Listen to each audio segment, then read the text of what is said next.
Sorry about that. Yeah. Well, treat me as an incoming person. Oh, the indignity of it all. Where is Andrew? I just emailed him.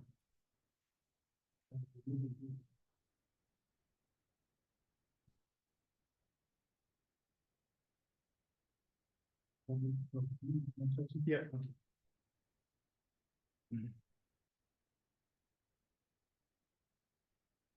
Yeah, ordination always takes up more time than we expect it to.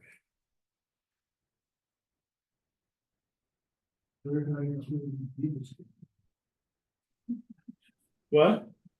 Okay. Oh, I'll tell you what, I can't watch any of it today. I got the service of Christian Unity at 3, and I've got rehearsal tonight at 5 or 6:30, so I'll be missing most of it. Good morning. Morning. How are you all doing today? They're doing great. I'm running late. Sorry about that. Okay. It's good. It's all Christian work, so we'll get to it. I sent you a screen request, Matt, I think. I think I allowed it. Let's do it. A question that I'd like to ask. All right. Before he starts. Okay, Andrew, there's a question on the floor here. Okay.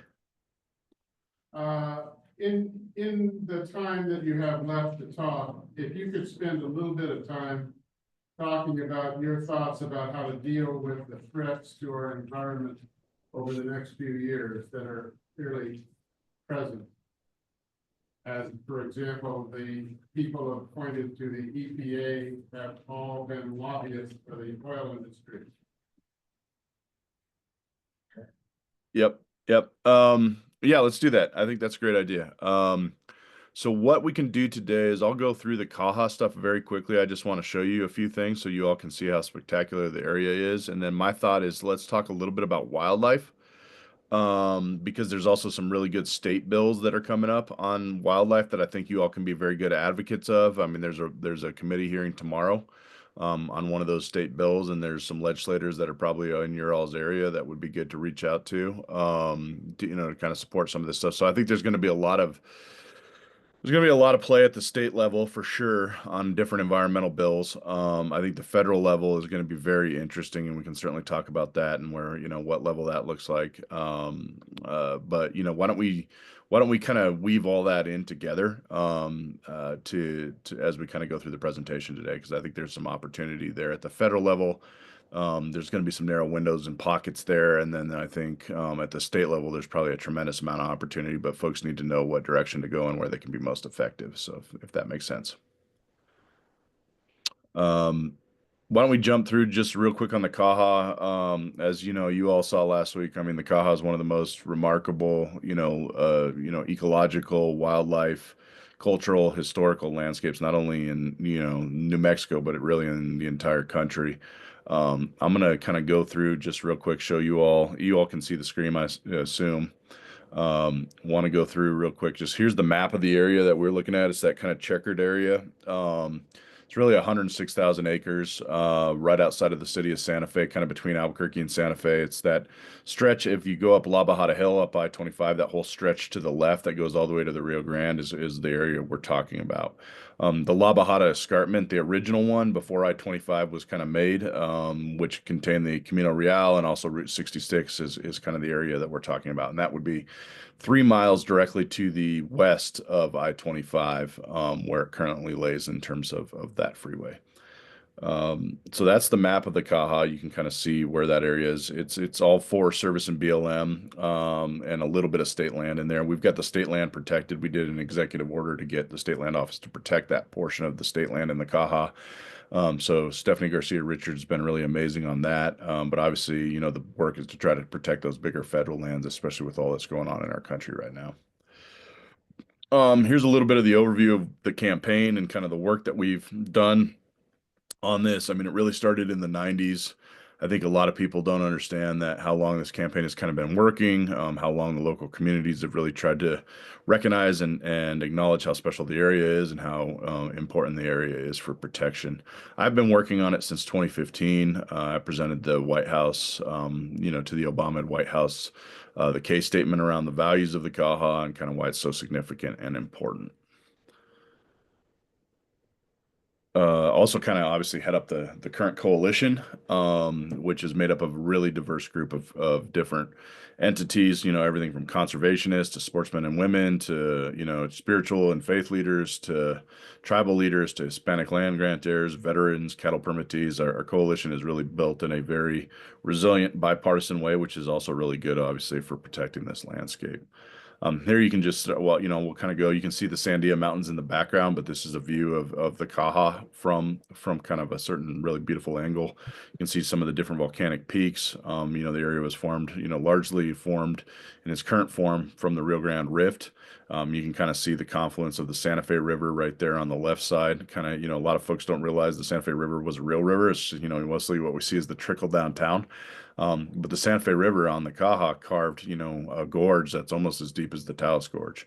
And it's a really remarkable area, beautiful. I mean, we're talking 600, 700, 800 feet in this gorge on the Santa Fe River Canyon alone. And that's what you kind of see there on that left side of that picture.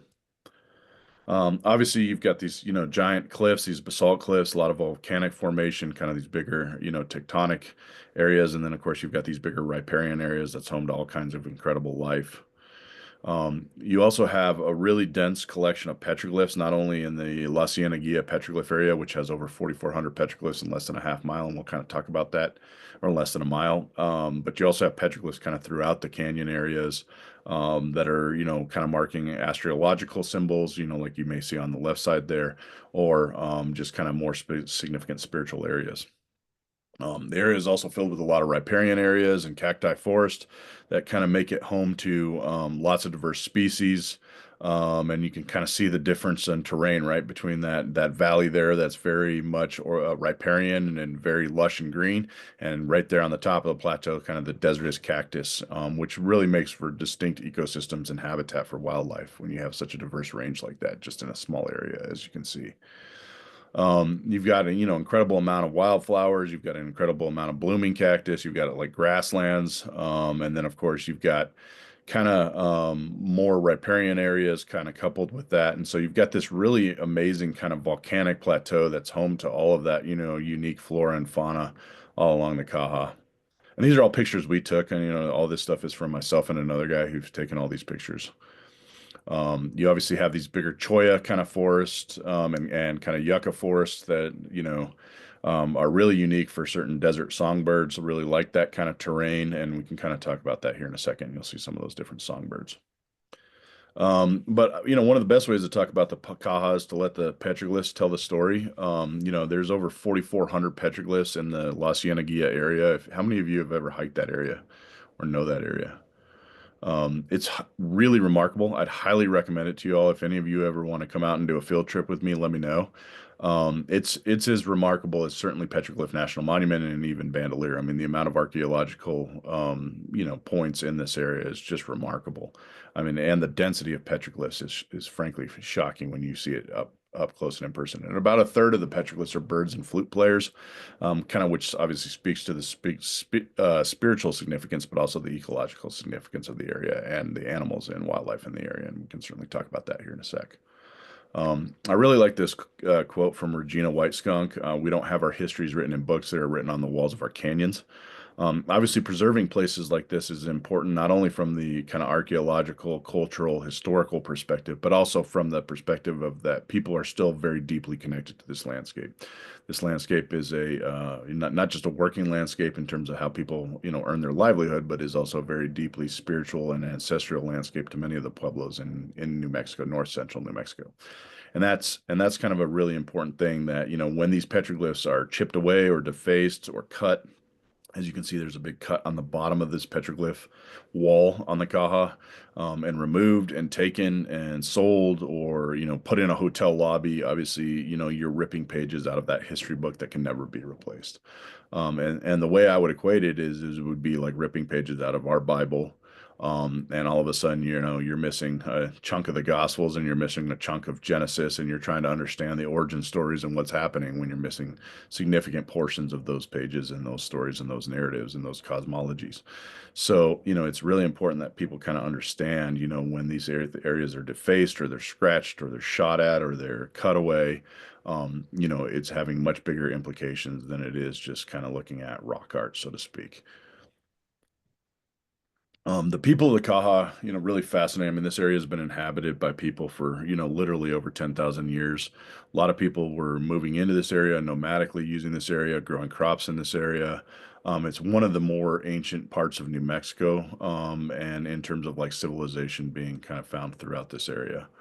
You know, obviously you've got this strong connection between kind of the origin stories of people and certain sacred peaks in the area, but also kind of the connection between the land, the water, and wildlife, and the people are being, you know, spoken about in these petroglyphs. Many of these petroglyphs are, you know, between not only 300 to 700 years old, but certainly predating that and going back to 1,000 years old. There's what they call Rio Grande Formation petroglyphs, which are kind of that more 3 to 700 year range, and then there's ones that are prior to that that are kind of pre Rio Grande petroglyphs that are very different and unique in style. And so one of the things that they found kind of coming out of Chaco Canyon that might be of interest to you all is that there was a big spiritual reformation that occurred.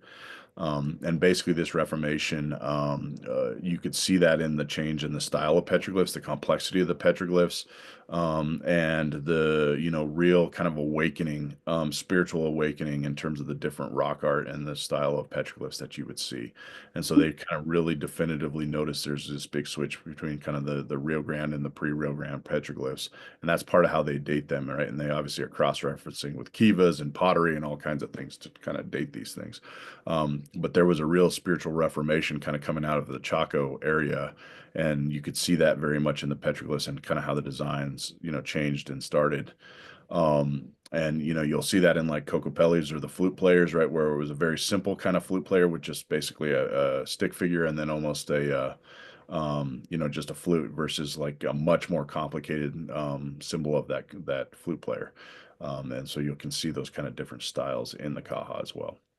You obviously have bow and arrow hunters like you see here, you know, the spear of a hunter there tied to the birds and the wildlife, obviously speaking to kind of how people lived on this landscape, you know, followed wild game migration patterns on this landscape.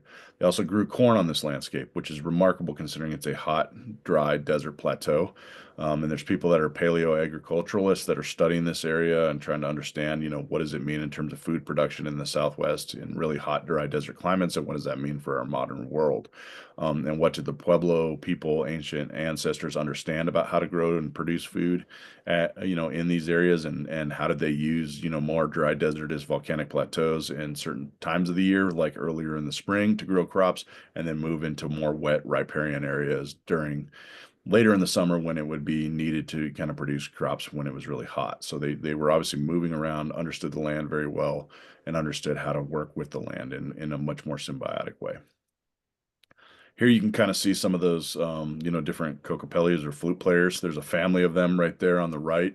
There's one kind of tied to the hunter up there in the center. And then, of course, you see different kind of versions of that in different ways along these panels and some of the evolution of those flute players. You obviously have some, you know, very complicated also, you know, masks or kachinas, some would say, kind of that connection to the spiritual afterlife or a different realm.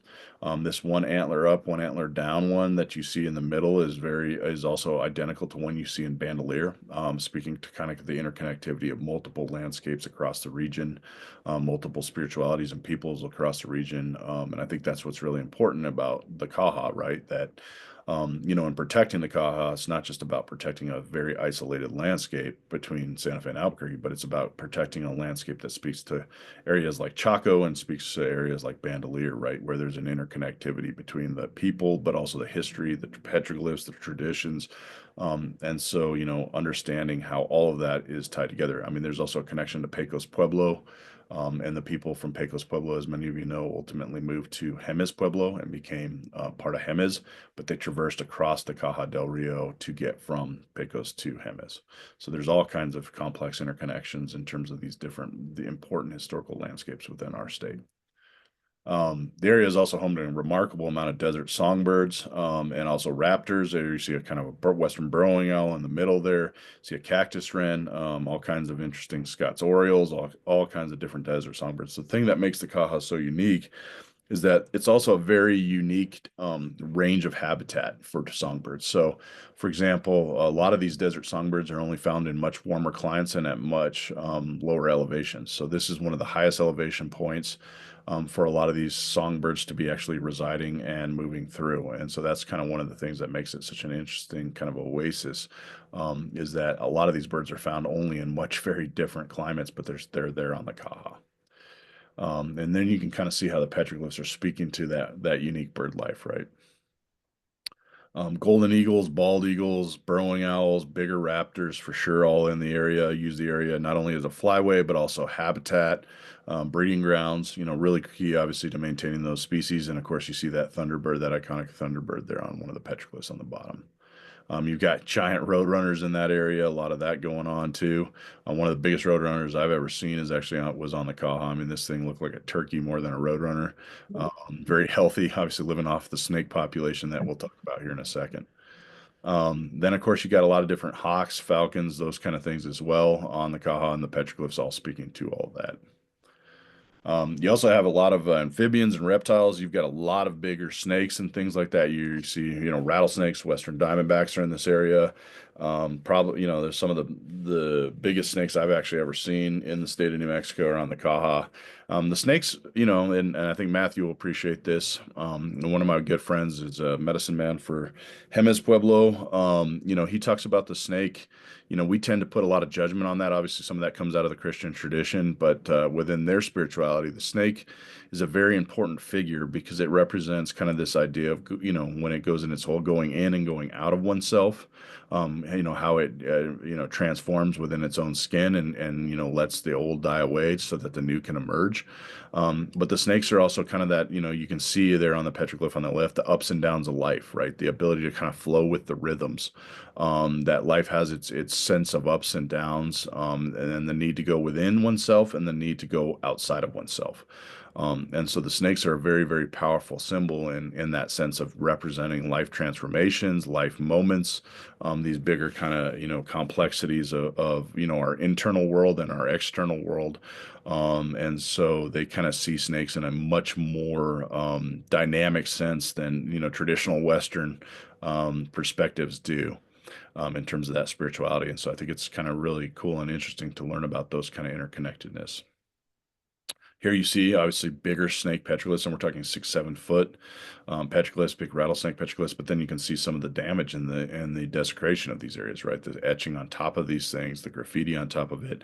I mean, these are remarkable, obviously incredible snake petroglyphs that you can see on some of these rocks.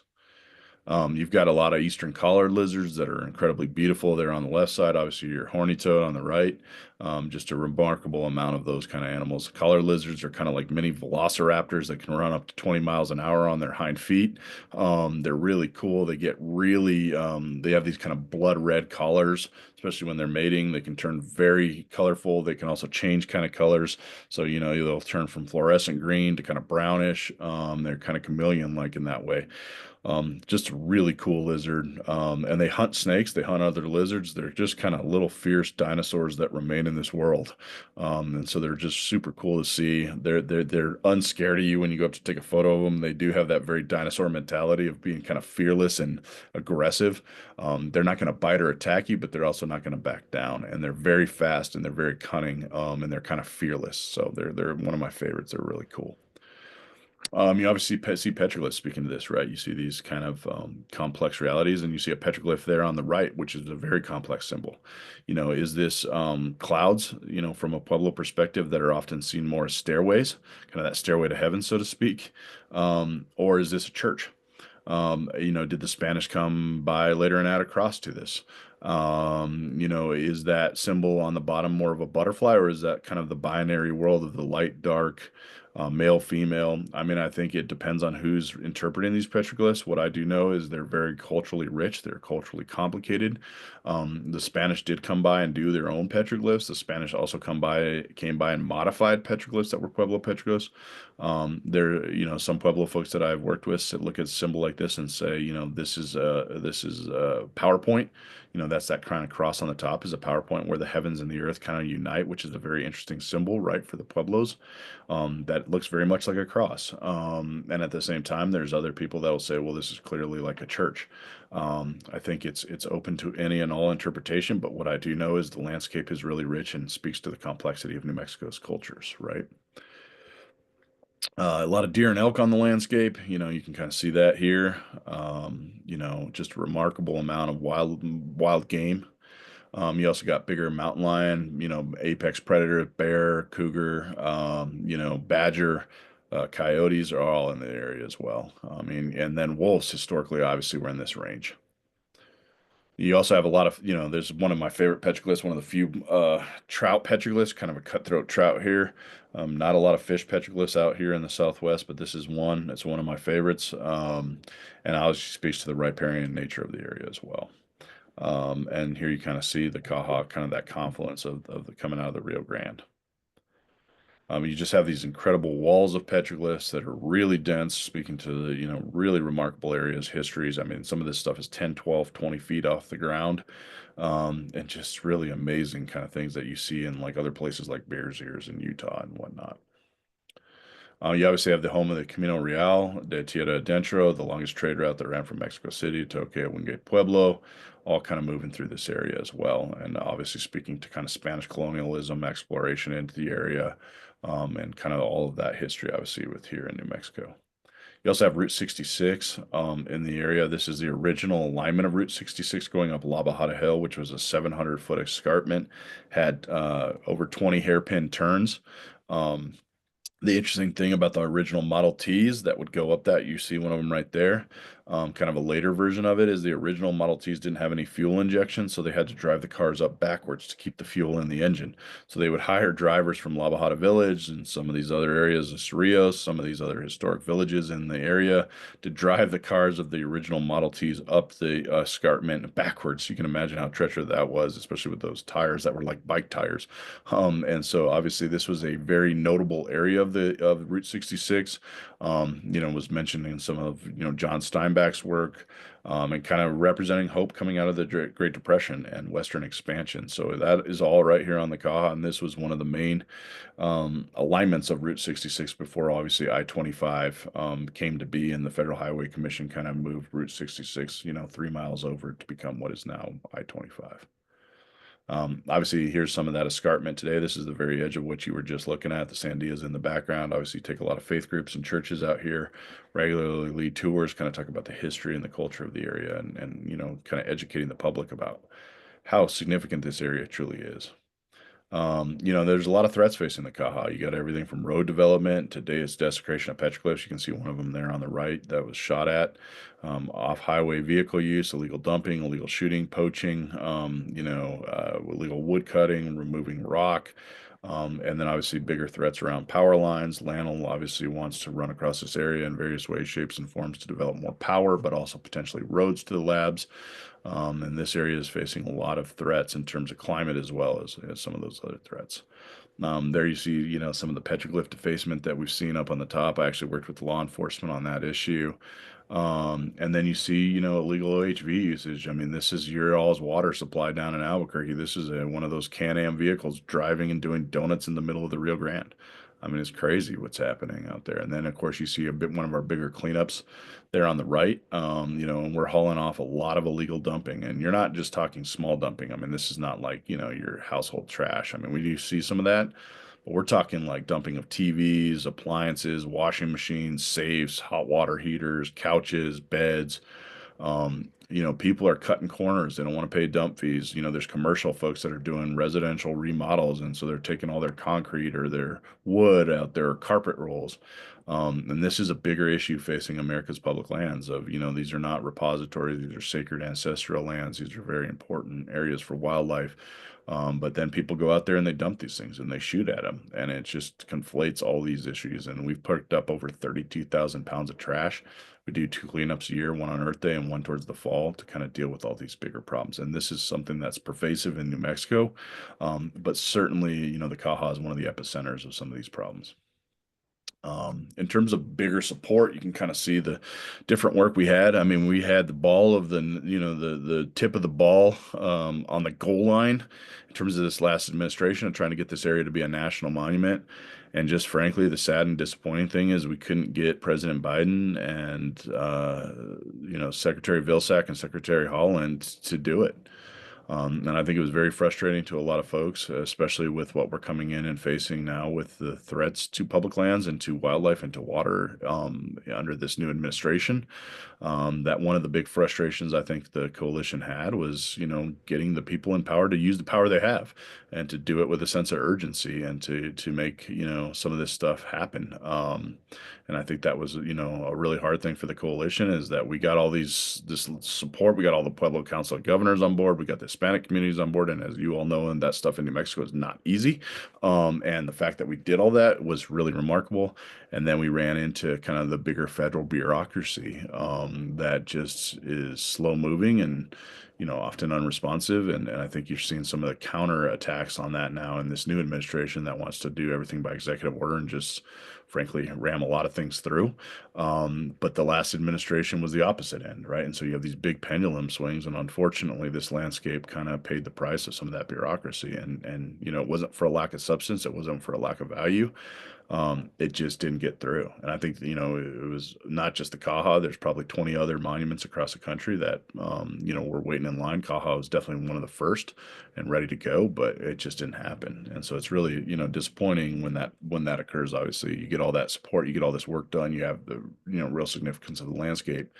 And then you can't get it through with a Democratic administration. And so I think our coalition's kind of hitting the reboot and figuring out kind of what's next. And there's interesting because we are very bipartisan.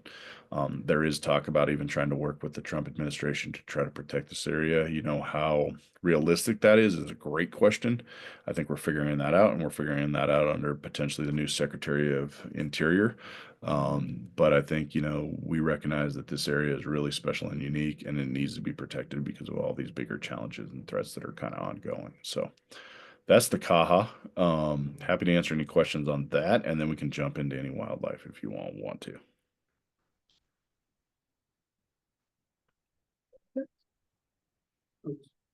Lane has those questions. Lane? Well, I had mentioned that, just talking about what his thoughts were about how to protect the environment over the next 4 years. Yep. That's Yeah, let's do that. particularly, but how to protect the Caja as well. Yep.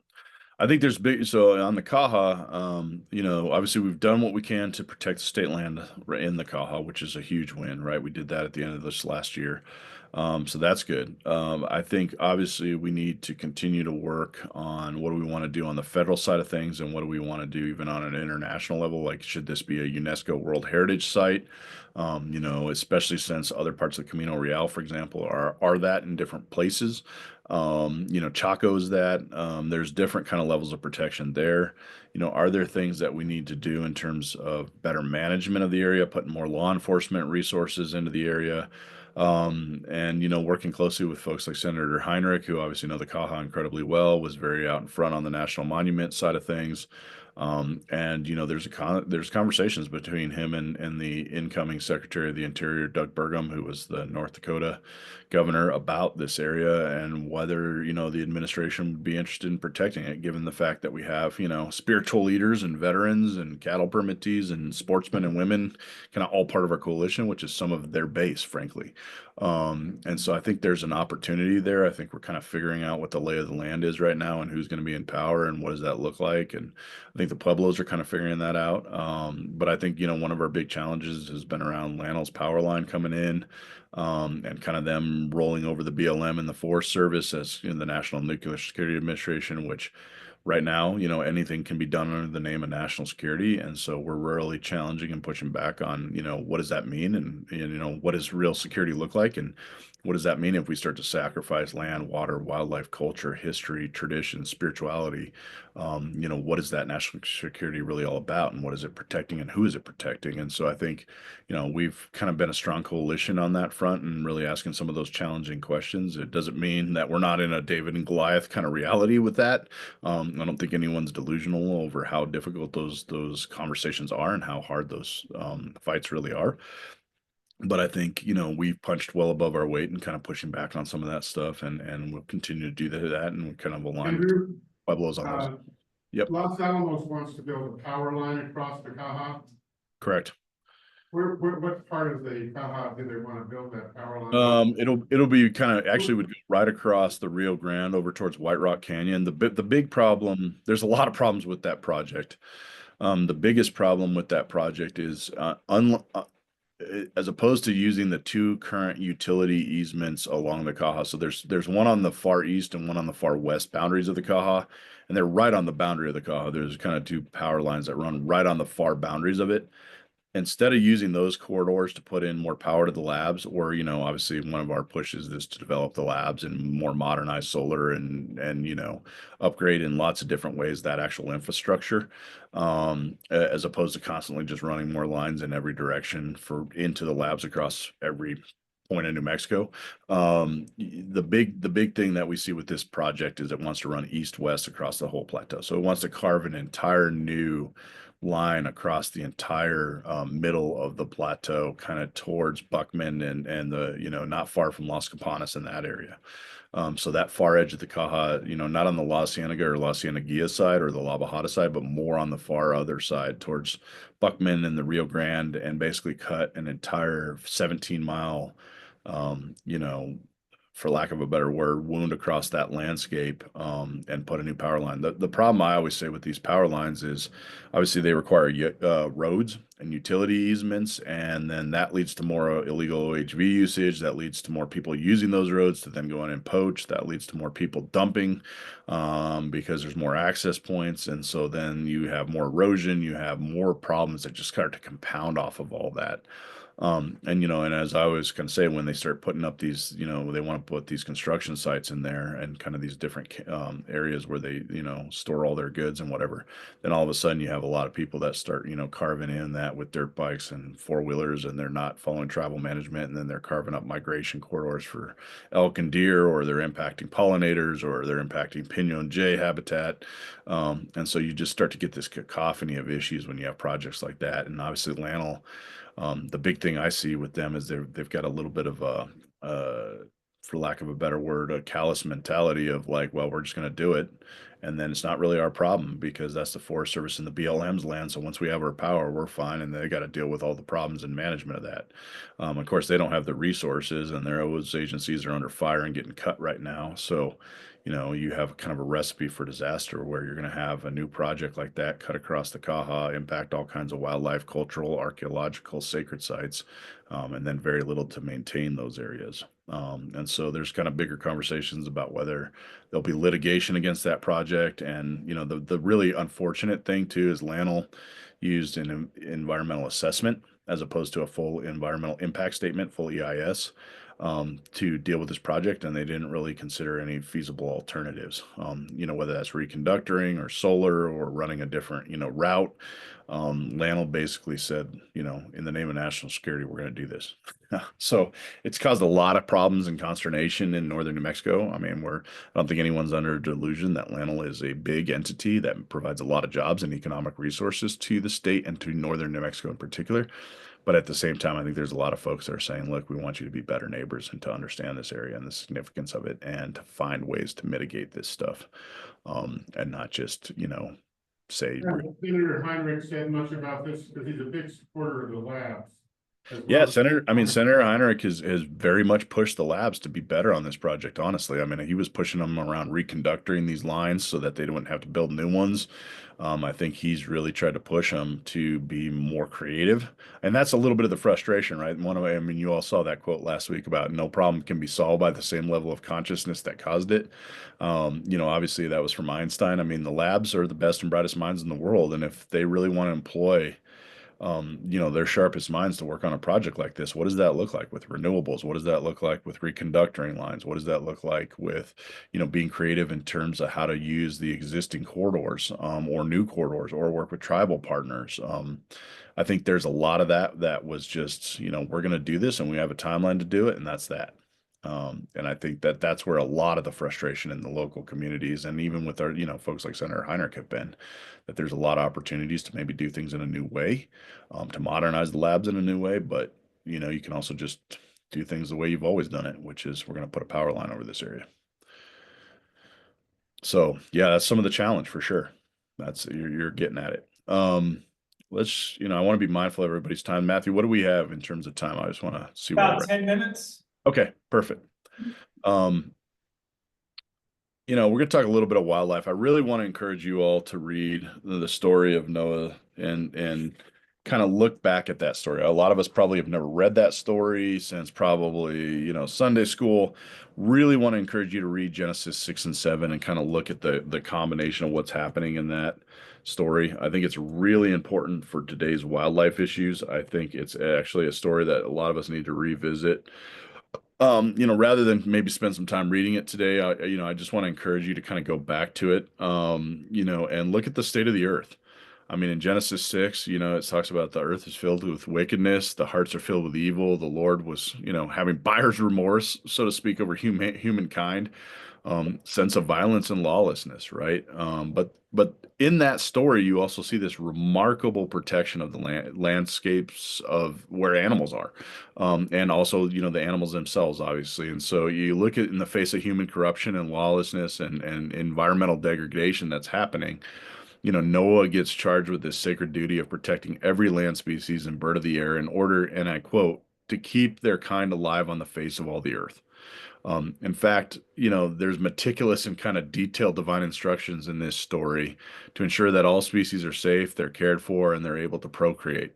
And unlike what's kind of happening in our current political climate, Noah doesn't get to choose which animals to protect and preserve, but must follow God's decree to protect all species.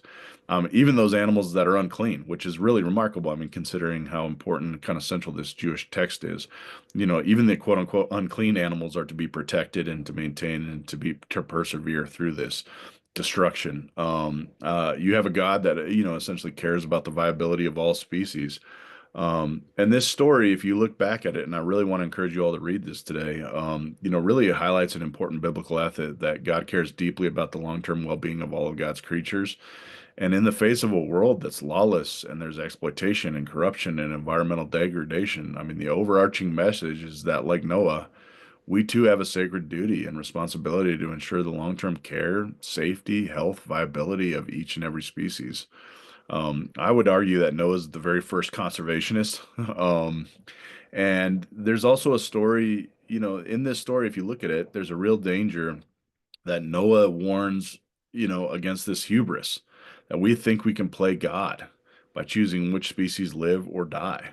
And the story, I think, leaves the reader obviously with lots of complex questions. There's a lot to unpack here. But one of the principal questions is if God chooses to painstakingly and with great detail protect every species, then why don't we? And I think you see that get picked up in one of the later texts. It was, I'll read this quote just for the sake of time, but I think it's profound. You see this in Job. But ask the animals, they will teach you. The birds of the air, they will tell you. Ask the plants of the earth, and they will teach you. And the fish of the sea will declare to you. Who among all these does not know that the hand of the Lord has done this? And God's hand is the life of every living thing and the breath of every human being. This idea that, we need to listen to nature and we need to listen to what the animals are telling us, and also what's happening and what is that saying about how we're living and how we're living out of balance. And I'll kind of speak to that here. We're obviously living in the face of a potentially in the face of a mass extinction.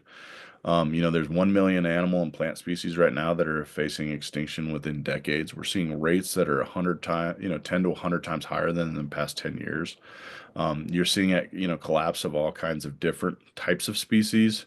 And this report that comes out talking about this is obviously, compiled from the best and the greatest scientists all over the world. I mean, you have 15,000 sources and 145 experts from 50 different countries, all collaborating, kind of looking at this bigger wildlife crisis and what's happening in our world today. Here you can kind of see what the different extinctions are for different species. I think it's a really interesting graph, obviously speaking to, kind of ecosystems and indicator species and, what's happening from the smallest things of gastropods to sharks and rays to corals and kind of what's happening with this bigger threat of what's happening with wildlife and species in our world today. Here you see some of that, extinction rise and kind of what's happening with 1/3 at risk of extinction. Obviously, we're in the face of some bigger challenges and crises. And we've got to be really honest with that. And we've got to see what the role and the corruption and the lawlessness of humanity is again doing to the earth, very much in that Noah sense. And this is really interesting. This is what's happening in the United States. So, going from that kind of macro level to a little bit more of the micro level of what's happening in our nation. You can see the impacts to fish, to butterflies, to mammals, to birds. See everything from sage grouse right there on the bottom and protecting kind of, some of that area and more of those plain states to everything from monarchs and other kind of migratory species like that and that are important to pollinators and, of course, food production. What are the causes of this, right? You're seeing everything from habitat degradation, a little bit what we were just talking about on the Kaha, right? To overdevelopment, to, kind of bigger climate or issues, right? Exploitation of animals, whether that's poaching, whether that's, harvesting animals for their tusks, you kind of see all of those different things going on. And then, of course, invasive species, and then, of course, climate change. I mean, these are kind of the big ones that are obviously impacting what's, causing this bigger wildlife species loss. And then you have, the impacts to human, or impacts of climate change with kind of what human species are doing. And so, obviously you're seeing some of the bigger threats, right? And one of the big things I said is if you care about social justice, you need to care about the environment. And if you care about the environment, you need to care about social justice because there's a huge interplay, right? This is dealing with food sovereignty issues, food availability, obviously people on the move from fires. You're seeing that in our country right now in the middle of winter. And you're having some of these bigger crises that are starting to happen. And here, I really think this graph, says a lot, right? You look at the reported natural disasters that have occurred. I mean, look at that spike, and it's spiking as you're seeing the climate start to change. Really from the 80s into 2020, I mean, just massive amount of climate disasters, whether that's dealing with, hurricanes or tornadoes or bigger fires or floods. And just look at the spike, right, that you're seeing kind of with all of that. That's just a really telling graph, I think, showing that, this is going to put humanity in peril as these bigger things start to occur. This was a question that we talked about last week, about, population, right? Is it about just population or is it about how people are living, right? The US, right, is 4% of the world population, but consumes 1/3 of the world's natural resources and produces 25% of the world's greenhouse gases. The US, EU, and China alone contribute over 60%, right? So it's just really interesting. If you look at the least developing countries and what they're contributing to things like greenhouse gases versus the most developed countries and the way we're living and the way different populations are living are having far greater impacts than the actual amount of people. And I think that's right, kind of a really important thing to look at. I really think these prophetic texts have a lot to say about our world. There's no faithfulness or loyalty, no knowledge of God in the land. Swearing, lying, and murder, stealing, and adultery break out. Bloodshed follows bloodshed. Therefore, the land mourns, and all who live in it languish. Together with the wild animals and the birds of the air, and even the fish of the sea are perishing. Right? Hosea says that. Wherever the river goes, every living creature that swarms will live, and there will be many fish. It will become fresh. On the banks of both sides of the river, there will grow all kinds of trees for food. Their fruit will be for food and their leaves for the healing. You obviously get that idea of that nature will lead to the healing of nature. The leaves of it will lead to the healing of nations in Revelation. The book of Revelation talks a lot about that too. So these prophetic texts are important to come back to. And what is the interplay of how humanity is living and how the land is crying out and how the wildlife is being impacted is some of the stuff that we have to start talking about, frankly, as churches and as spiritual leaders. Obviously nature is critical to the life and ministry of Jesus. You deal with Jesus being born among the animals, walks among the animals, lives in the wilderness with them, is kind of core to the formation of who he is and his teachings. And, we always talk about, like, if you were to remove the sense of nature from what Jesus is talking about, how many of his teachings, probably 70% of the teachings of Jesus would not make any sense if you took away what he talks about with whether it's the sower and the seed or the animals or the birds of the air. So many of his teachings are rooted in nature and in wildlife and in, the understanding of balance within ecosystems. And we have to start to understand that and own that as a Christian tradition. I mean, what happens when the Sea of Galilee dries up? What does that mean and how we understand the teachings of Jesus? When those ecosystems in the Middle East collapse, how do we understand those teachings? And how do we look at that when there's mines that go in around mountains and there's no longer those sacred mountains? Those are some of the bigger things that our country and many other countries are dealing with. And we have to understand how that impacts our spiritual understanding and our teachings for our sacred traditions. So here's to your question. What are things that we all can do? Really want to focus on something that's happening in the New Mexico legislature. There's a Senate Bill 5. There actually will be a hearing in the Senate Rules Committee tomorrow on it. It has to go through 3 different committees. I think it's got a really strong chance of passing. And what does this bill do? The first thing it's going to do is modernize the New Mexico Department of Game and Fish. It's going to clarify that the New Mexico Department of Game and Fish has actually jurisdiction over non-game species and has the ability to protect ecosystems and habitat, because obviously that is all interrelated. So it's not just about protecting the elk, population, but it's also about looking at habitat and looking at other species that may impact that, whether that's the health of the flora or the fauna.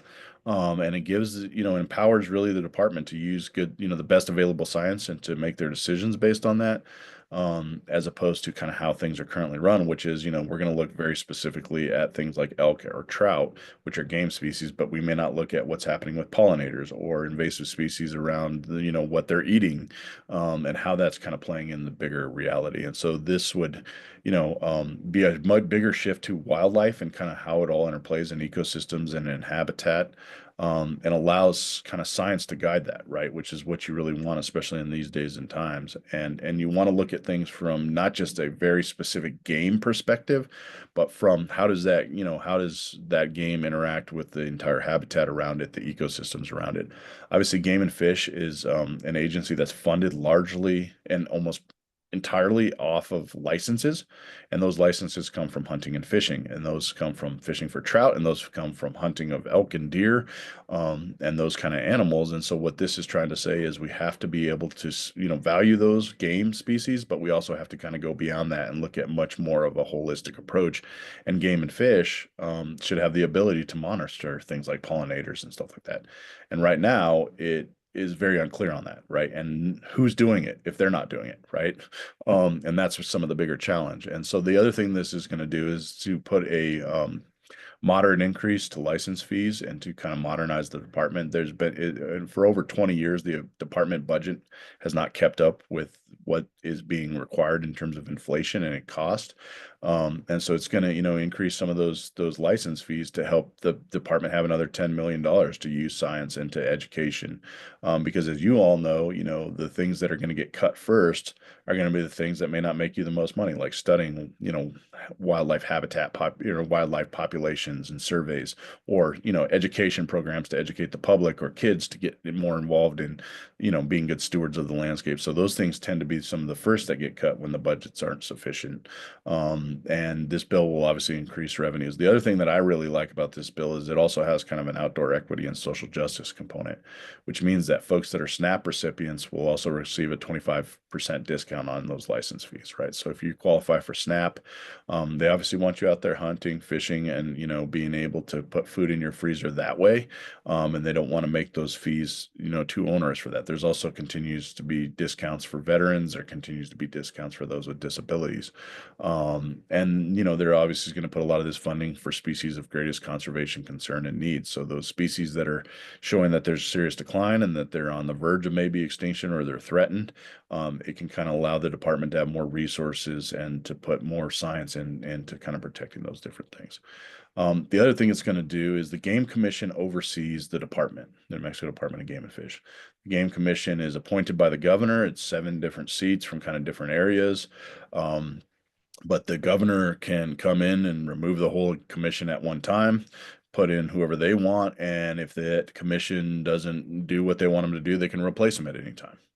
And so the big problem is you have a commission that just is super political and it's sometimes unable to do anything for the bigger mission of wildlife. And so this will actually change that and, basically allow for the legislature to nominate 3 people for those 7 seats. Then the governor chooses those commissioners. Those terms will be staggered and they can only be removed for cause. And so, you have qualifications around those seats. And it kind of creates a more stable commission and it creates a more, nonpartisan commission in that way, by making sure that you have a good representation that's picked by the legislature and the governor, but also making sure that, there's some stability over time because, obviously wildlife and ecosystems require that politically. This bill right now is before the New Mexico legislature. I want to encourage you all to reach out to your senators or representatives and tell them, hey, we support this bill. We want you to continue to fight for this bill. This bill, I think, is going to make a really important difference on how our state manages wildlife and puts resources into things like science and education, as well as looking at, not just deer and elk, right? It's going to be, those things are always going to be very important, but you also got to manage for the habitat, right? You got to manage for other species that are related to those animals. Right now, I mean, Matthew went fishing with me. He knows that fly fishing requires bugs, right? Bugs require someone who's called an entomologist who studies the way fish eat bugs and, the way bugs survive in water.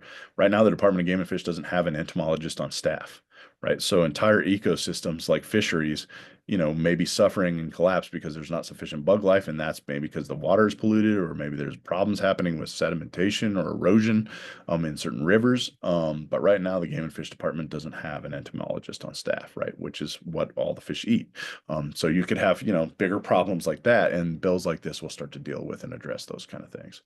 And it's a really good start. And it'll also help our state leverage more funding and from the federal level on different things that are coming down the pipe.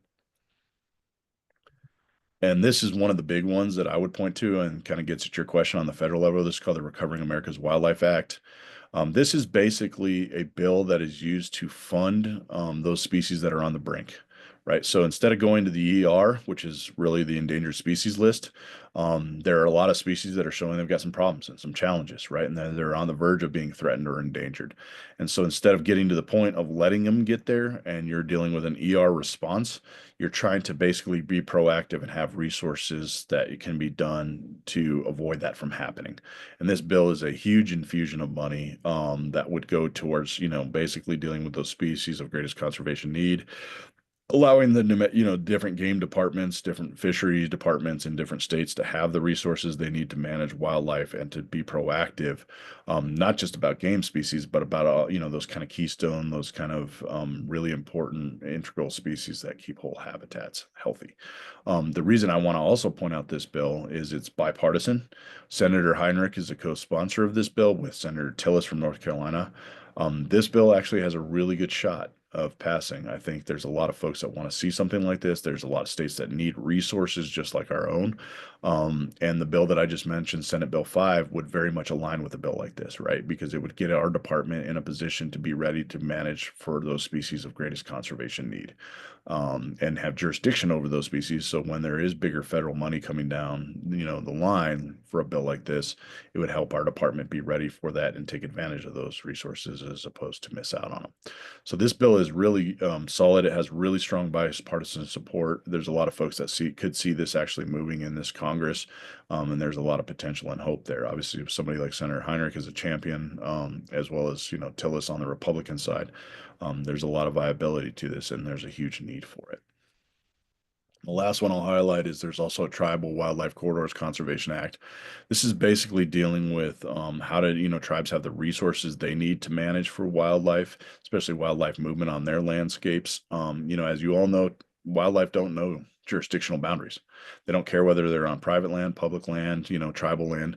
They want good habitat and they want what's healthy and they want to be able to move across landscapes and they need to be able to move across landscapes. I mean, there's certain animals that are moving hundreds of miles.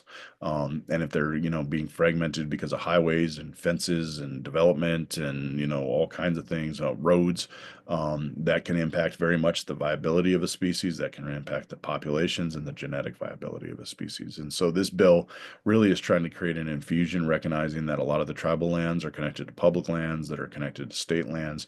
And so we need to be able to provide resources for everything from science to monitoring to, habitat restoration, removing invasive species, dealing with how do you maintain these wildlife corridors. I mean, you think about, driving along I-25, right? You have an enormous amount of federal land when you hit a place like the Caja del Rio. And then you have, Cochiti Pueblo, Santo Domingo Pueblo, San Felipe, up into Santa Ana, and those are all tribal lands. But those animals are moving across all of those landscapes, right? And they're going over to the Valles Caldera, they're going over to the Jemez, and even where you all are, obviously you see a lot of that as you go through Jemez Pueblo, you go through Cuba, kind of that bigger movement around that whole area. And so animals are moving all across these different landscapes, herds are moving across these different landscapes, and we need to incentivize resources that think across jurisdictions and help, break down some of that fragmentation. And so that's what this bill does. It'll be reintroduced this Congress. It'll also, be working for that bipartisan support. And so these are kind of the two of the federal level that I think have some real potential to support as well. But kind of happy to answer questions from you all right now and want to be really mindful of our time. Thank you very much, Andrew. Yeah, would love your help on Senate Bill 5. I mean, if any of you know Linda Lopez, give her a call. She's really important to this. Your Albuquerque legislators are really important to this. And I think that's one of the challenges, right? Like sometimes the urban legislators forget that these things really matter to people who live in more urban areas in Albuquerque and in Santa Fe, right? That they're good on health or education and some of the things they see as urban issues, but they sometimes don't think wildlife is one of those issues that's as important to urban areas. And I think it's really important to have you all being advocates and talking to your legislators about things like this. Thank you very much. Thank you. You're welcome.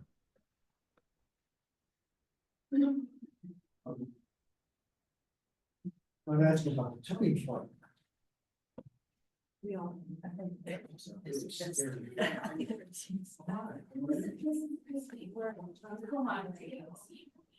Thank you. We're definitely interested. Yeah. We're probably. Miss Roy, this thing got botched up. There's a little button up here. Well, I have some time.